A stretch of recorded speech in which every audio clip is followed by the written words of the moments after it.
విద్యారంగంలో ఉన్న సమస్యలను ప్రభుత్వం దృష్టికి తీసుకెళ్తున్నా పట్టించుకోవడం లేదని రాష్ట్ర కార్యదర్శి వెంకటపతి రాజు మండిపడ్డారు. ఉపాధ్యాయులకు ఇచ్చిన యాప్స్తో పనిభారం పెరుగుతుందని, దాన్ని తగ్గించాలని మేము ఎప్పటినుంచో పాఠశాలలో ఇంగ్లీష్ మరియు తెలుగు మీడియం బోధన ఉండాలని చెబుతున్నప్పటికీ దానిని ప్రభుత్వం పట్టించుకోవడం లేదని వాపోయారు. ఎక్కువ పాఠశాల విద్యా విధానం వల్ల ఒకే ఉపాధ్యాయుడు ఉండడం వల్ల ఇబ్బందులు గురవుతున్నామని, ఇంకొక ఉపాధ్యాయుడు అదనంగా చేరితే లాభం చేకూరి ప్రభుత్వ పాఠశాల విద్యార్థుల సంఖ్య పెరుగుతుందన్నారు. ఉపాధ్యాయుల ఫెడరేషన్ తరపున కొన్ని ఆర్థికపరమైన డిమాండ్లు ప్రభుత్వం దృష్టికి తీసుకెళ్లామని, అవి పరిష్కరిస్తే చాలా మేలు చేకూరుతుందని, ప్రభుత్వ పాఠశాల విధానంలో ప్రభుత్వం చొరవ తీసుకుంటే రాబోయే రోజుల్లో ఇంకా మెరుగవుతుందని అన్నారు. ఈ కార్యక్రమంలో ఏపీటీఎఫ్ రాష్ట్ర కార్యదర్శి వెంకటపతి రాజు, జిల్లా ప్రెసిడెంట్ శ్రీనివాసరావు, కార్యదర్శి దుర్గాప్రసాద్, జిల్లా నాయకులు, ఉపాధ్యాయులు పాల్గొన్నారు.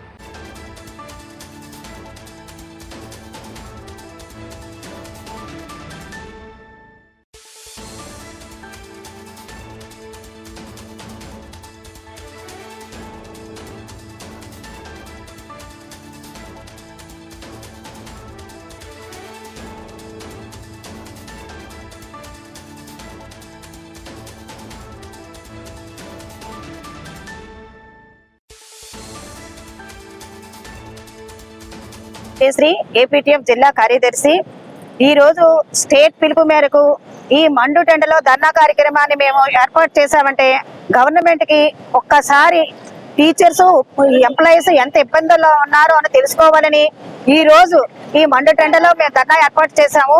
ఇంకొకటి ఏంటంటే 2 సంవత్సరాలు అయినా కూడా గవర్నమెంట్ వచ్చి ఇప్పటి వరకు ఆర్థిక బకాయిలు మాకు ఎటువంటి లాభం చేకూర్చలేదు. వాళ్ళు ఎమ్మెల్యేలు, ఎంపీలు, ఎమ్మెల్సీలు జీతాలు పెంచుకోవాలంటే కమిషన్ ఏర్పాటు చేయరు, వాళ్ళే సొంతంగా జీతాలు పెంచేసుకుంటారు. కానీ మాకు జీతాలు ఇవ్వడం కోసం వాళ్ళు కమిషన్ వేస్తారు.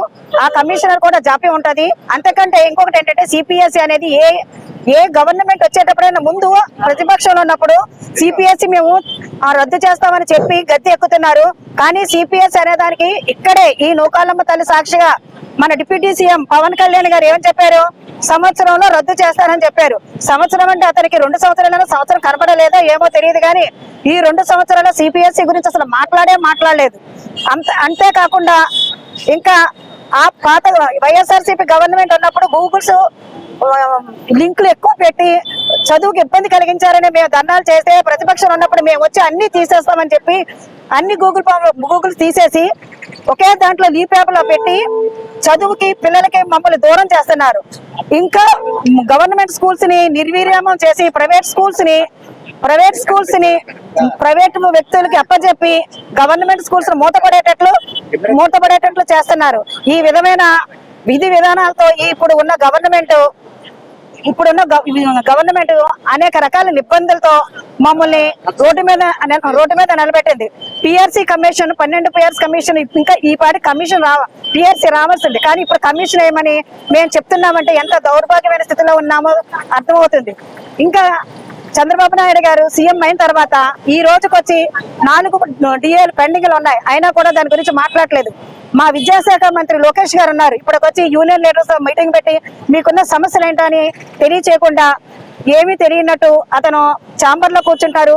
మొన్నటి వరకు జీరామరాజు గారి కమిషన్ ద్వారా అతను అనేక ఇబ్బందులు టీచర్స్ గురి చేశారు. ఆఖరికి మేము సెలవులు ఇవ్వాలన్నా, లోకల్ హాలిడేలు ఇవ్వాలన్నా, ఓహెచ్లు ఇవ్వాలన్నా కూడా వాళ్ళ పర్మిషన్ తో మేము కష్టపడి సమ్మెలు చేసి రోడ్డు మీద ఎక్కి సంపాదించుకున్న మా ఒక్క ఫెసిలిటీస్ కూడా వాళ్ళు ఈ గవర్నమెంట్ వచ్చినాక సెలవులు కూడా మేము దోచుకునే స్థితిలో ఉన్నారు. మేము అడుక్కుంటాం సెలవులు, సెకండ్ సాటర్డే సెలవు ఇవ్వండి, ఓహెచ్ సెలవు ఇవ్వండి అని అడుక్కునే స్టేజ్కి తీసుకొచ్చే ఈ గవర్నమెంట్ ఎక్కడైనాక 3 సంవత్సరాలు ఉంది.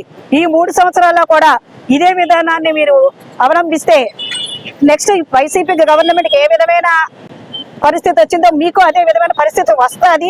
ఇంకొకటి ఏంటంటే ఇంకా టైం ఉంది. మీరు టీచర్స్ విషయంలో ఈ విధమైన నిర్లప్త భావం మంచిది కాదు. వాళ్ళని కూర్చోబెట్టండి, వాళ్ళ సమస్యలు తెలుసుకోండి. ప్రైవేట్ స్కూల్స్ కి ఇచ్చిన ఇంపార్టెంట్ గవర్నమెంట్ స్కూల్స్ కి మీరు ఎందుకు ఇవ్వలేకపోతున్నారో మాకు అర్థం కావట్లేదు. ఎన్రోల్మెంట్ పెంచమంటున్నారు, ప్రైవేట్ స్కూల్స్ కి మీరు ఇచ్చిన వసతులు కానీ రికగ్నైజేషన్ అది క్యాన్సిల్ చేయండి. అమ్మఒడి జూన్ లో ఇస్తున్నారు. జూన్ లో స్కూలు రీఓపెనింగ్ రోజు అమ్మఒడి ఇస్తున్నారు. ఎంతమంది పిల్లలు ఉంటే అంతమందికి ప్రైవేట్ స్కూల్లో చదివే పిల్లలకు కూడా అమ్మఒడి ఇస్తున్నారు. అలాంటివి అరికట్టితే తప్ప గవర్నమెంట్ స్కూల్స్ లో పిల్లలు జాయిన్ అవ్వరు. ఎందుకంటే ప్రైవేట్ స్కూల్లో చదివించే తల్లిదండ్రులకు డబ్బులు ఉండే కదా ప్రైవేట్ స్కూల్కి పంపిస్తారు. అలాంటి వాళ్ళకి అమ్మఒడి ఇవ్వడం ఏంటి? ఒక్కళ్ళకి కాదు, పాత గవర్నమెంట్ అయితే ఒకరికి ఇచ్చారు. ఇప్పుడు కొత్త గవర్నమెంట్, ఈ టీడీపీ గవర్నమెంట్ ఎంతమంది పిల్లల కంటే అంతమందికి అమ్మఒడి ఇస్తానంటారు. ఈ విధానం వల్ల ప్రైవేట్ స్కూల్స్ కి ఎక్కువ పిల్లలు జాయిన్ అవుతారా, గవర్నమెంట్ స్కూల్స్ జాయిన్ అవుతారా? మీకు నిజంగా ఓటు బ్యాంక్ అనేది లేకపోతే, మీరు చిత్తశుద్ధే ఉంటే మీరు గవర్నమెంట్ స్కూల్స్ కి అమ్మఒడి ఇచ్చానని చెప్పి గవర్నమెంట్ స్కూల్స్ ని బాగు చేయగలరని ఇంకా అనేకమైన సమస్యలతో మీరు ధర్నాలో పాల్గొంటున్నాము. ఇది కానీ మీరు ఈ సమస్యలు సత్వరం సమస్య పరిష్కరించకపోతే ఇంకా ఉధృతమైన స్థాయిలో